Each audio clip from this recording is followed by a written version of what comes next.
নমস্কার বন্ধুরা, আশা করি প্রত্যেকে খুবই ভালো আছেন। আমি আজকের আপনাদের মাঝে নিয়ে চলে এসেছি নতুন স্বাদের একটা রেসিপি।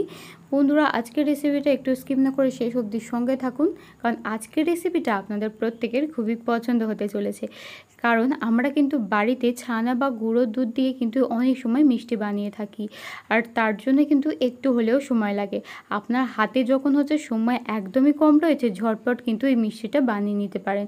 এই মিষ্টিটা বানাতে কিন্তু খুব বেশি সময় একদমই লাগে না। আপনার যদি হাতে একদম কম সময় থাকে আর আপনি মিষ্টি বানাতে চাইছেন, তাহলে এর থেকে কিন্তু আর সহজ সরল মিষ্টির রেসিপি হতেই পারে না। তাই বন্ধুরা, আজকের রেসিপিটা কিন্তু দেখে নেওয়ার পরে অবশ্যই বাড়িতে একবার ট্রাই করো। দেখুন বন্ধুরা, আজকের আমি যে মিষ্টির রেসিপিটা আপনাদের সাথে শেয়ার করতে চলেছি, সেটা শুধুমাত্রই একটি উপকরণ দিয়েই বানাবো। তার জন্য আমি নিয়ে নিয়েছি এখানে আমন্ড বাদাম। এটাকে খুব ভালো করে কিন্তু আমি গুঁড়ো করে নেব, মানে আমন্ডের একটা পাউডার বানিয়ে নেব, একদম ফাইন পাউডার কিন্তু লাগবে। তো বন্ধুরা, আপনারা কিন্তু আজকের রেসিপিটা দেখতে থাকুন, শেষ অবধি সঙ্গে থাকুন। আশা করছি আজকের রেসিপিটা আপনাদের খুবই পছন্দ হবে। দেখুন, আমি আমন্ডের যে পাউডারটা তৈরি করেছি, সেটা দেখিয়ে দিচ্ছি কতটা ফাইন করতে হবে। দেখুন, হাতের মধ্যে খুব ভালোভাবে কিন্তু মিশে যাচ্ছে, যেমন ঠিক কর্নফ্লাওয়ারের যে এটা হয় সেই রকম কিন্তু স্ট্রাকচার। এটা একদম কিন্তু ফাইন পাউডার বানিয়ে নিতে হবে। আর এরপরে আমাদের যেটা লাগছে সেটা গুঁড়া দুধ। আপনারা চাইলে কিন্তু লিকুইড দুধের ব্যবহার করতে পারেন, আর যদি না চান তো তাহলে এরকম ঠিক 1 চামচ গুঁড়ো দুধের কিন্তু ব্যবহার করতে পারেন। আজকের রেসিপিটা দেখবেন বন্ধুরা, একদমই সহজ একটা মিষ্টির রেসিপি। এর থেকে সহজ সরল মিষ্টির রেসিপি আর হতেই পারে না। তাই বন্ধুরা, শেষ অবধি স্টেপ বাই স্টেপ দেখতে থাকুন। আর এটা কিন্তু ঝটপট তৈরি হয়ে যায়। আমি পাত্রের মধ্যে অল্প পরিমাণে জল দিয়ে 1 চামচ গুঁড়ো দুধ মিশিয়ে নিয়েছিলাম, তার মধ্যে যে আমন্ডের যে পাউডারটা তৈরি করেছিলাম সেটা দিয়ে দিয়েছি। আর এটা নেড়ে চেড়ে কিন্তু খুব ভালোভাবে আমি একটু ড্রাই করে নিয়েছি। নেওয়ার পরে দিয়ে দিলাম মিষ্টি অনুযায়ী চিনিটাকেও কিন্তু খুব ভালোভাবে মিশিয়ে নিতে হবে নেড়ে চেড়ে। আর যতক্ষণ না এটা আরও একটু ড্রাই হয়ে যাচ্ছে, ততক্ষণ কিন্তু লো টু মিডিয়াম আঁচে রেখে এটাকে ঠিক এভাবেই নাড়াচাড়া করতে হবে। যদি আপনারা অনবরত নাড়াচাড়া না করেন, তাহলে কিন্তু তলাতে লেগে যেতে পারে। এবারে ডো বানানোর জন্য আমি এখানে দিয়ে দিলাম কিন্তু 2 চামচের মতো গুঁড়া দুধ।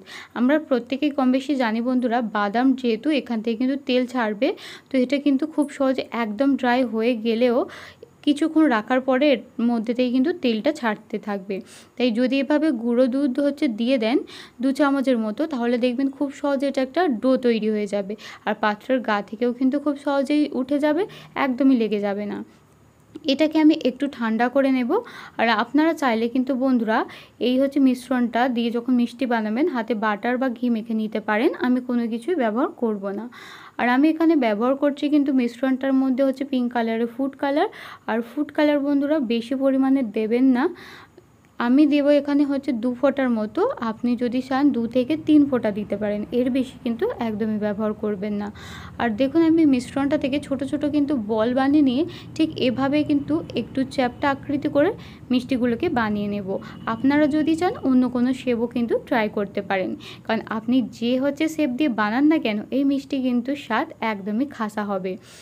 তো দেখুন বন্ধুরা, আমি আবারও এটা বানিয়ে নিয়েছি, একদম দেখতেই পাচ্ছেন। ঠিক এভাবে আমি বাকি সমস্ত মিষ্টিগুলোকে কিন্তু একে একে তৈরি করে নেব। দেখতেই পাচ্ছেন বন্ধুরা, কতটা সহজ আজকের এই মিষ্টির রেসিপিটা। আপনারা কিন্তু এই রেসিপিটা দেখে নেওয়ার পর ঝটফট বাড়িতে একবার হলেও ট্রাই করো, এবং বাড়িতে যদি ট্রাই করে থাকেন, তাহলে কেমন লাগলো আমার কিন্তু কমেন্টে জানাতে একদমই ভুলো না। আশা করি আজকের রেসিপিটা আপনাদের খুবই পছন্দ হয়েছে। আর আপনারা যদি বাড়িতে বানিয়ে থাকেন, তাহলে কিন্তু আপনার প্রশংসা প্রত্যেকেই করবে। তো বন্ধুরা, আপনার হাতে যখন সময় কম থাকবে, বাচ্চা বা বড়দের, আপনি কিন্তু এই মিষ্টিটা পরিবেশন করতে পারেন। তো আজকের এই সুন্দর রেসিপিটা আমি এখানেই শেষ করলাম।